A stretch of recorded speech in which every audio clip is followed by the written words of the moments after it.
Hey man, you ready to go smoke some weed? We got some good weed we're gonna go smoke, man. Yeah, I got some good stuff, man. You want some good weed to smoke?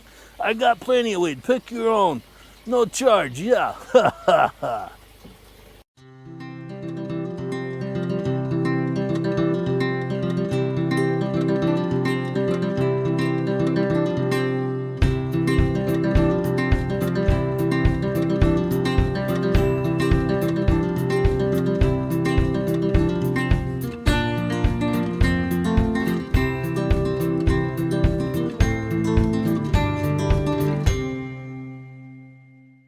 Just in case you haven't figured out what I'm doing tonight, we're gonna go burn some weeds. Yeah, but first up was what we're using as a firefighting tool here at the farm. So let me show you what that is.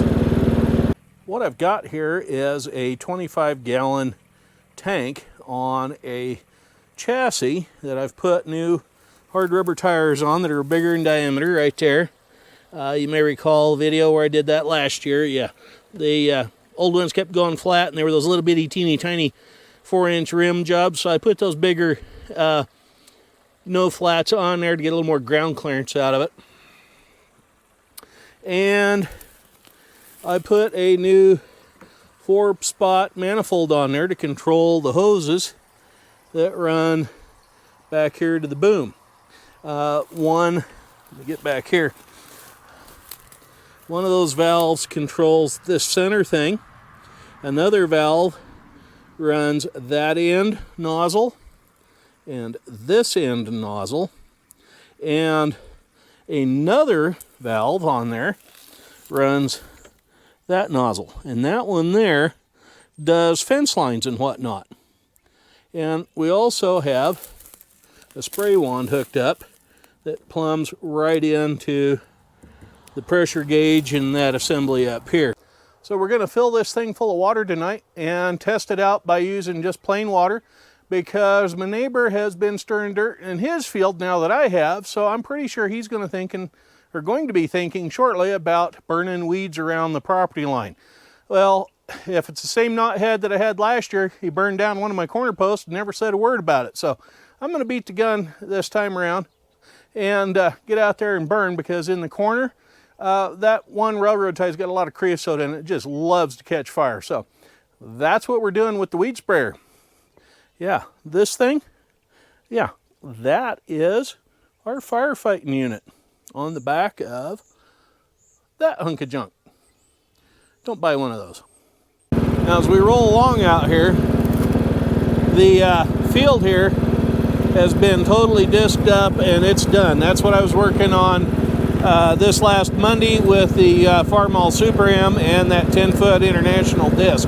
Yeah, there's still a few lumps out there that I can see, but they're going to have to just get worked down over a period of time. But where we're heading is right straight back over there into that corner, and well, probably from about there down that way, because we got weeds in the fence line, and I don't need the knothead neighbor setting fire to my corner posts again. Alrighty, I got a little bit of a fire started here, and one down there in that H-brace assembly. I don't think these are going to amount to much, so we're going to move on down. This one is burning fairly well, but I don't think there's a real heck of a lot right there for it to burn. And because I don't have a wind blowing either to the east or to the west that way, I don't know that it'll follow the fence line where all the major weeds are. There is a little bit coming from the west, so maybe it'll burn down to these posts. Sorry about the engine noise, but it'll leave the engine running to keep the battery charged up, so it'll run the electric pump on the sprayer. Yeah, I do have a propane thing that could set fire to that, but I normally just use some plain old wooden sticked kitchen matches. A couple of those for a couple of pennies. It's a lot cheaper sometimes than that propane. So with this dry stuff, we'll see if the matches don't do the trick. If not, tomorrow night, the propane burner. Got a good fire going now, and hopefully there's enough of a breeze coming along tonight that it'll go on down that fence line. Not too worried about the metal post catching fire or the wire fencing getting hot and sagging. I'm more worried about catching those wood fence posts on fire. But if it gets too close, I got pressurized water. Woohoo! It's right up next to the post, but not into the post yet. So, yeah, that could get bigger here in a little bit. And those posts are about 5 foot up out of the ground, or 6. So, yeah, nice big hot flame. Now we're getting into them posts. So, I'm going to shut this off for a minute and pull around over there and get the hose ready to go. Though that fire right there is those two that have merged together, and that one is what's left of the one I started here that's burning that way. So, and that one is going to go down to that wood post right there. So we'll have to keep an eye on that one too.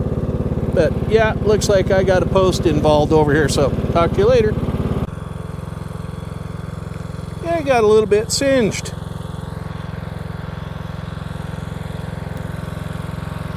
That fire got a little bit warm over here. Let me show you how this thing works. Okay, what I've done is I've loosened up the spray tip on the wand, the handheld part, so it actually shoots a stream of water. It doesn't shoot very far because the pressure drops off, but it does do this.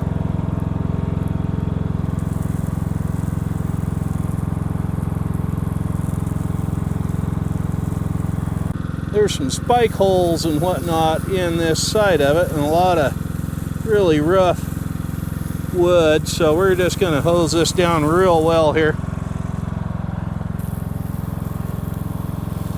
It's not burning, but the creosote in it is hot, and the creosote is smoking. But I hosed down every one of those little cracks really well all the way around, and any of these little hot spots right here.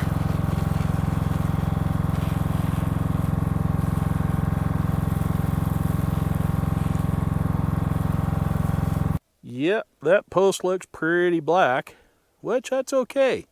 It did get smoked, it caught fire, but it's all the creosote oil on the exterior surface of that thing.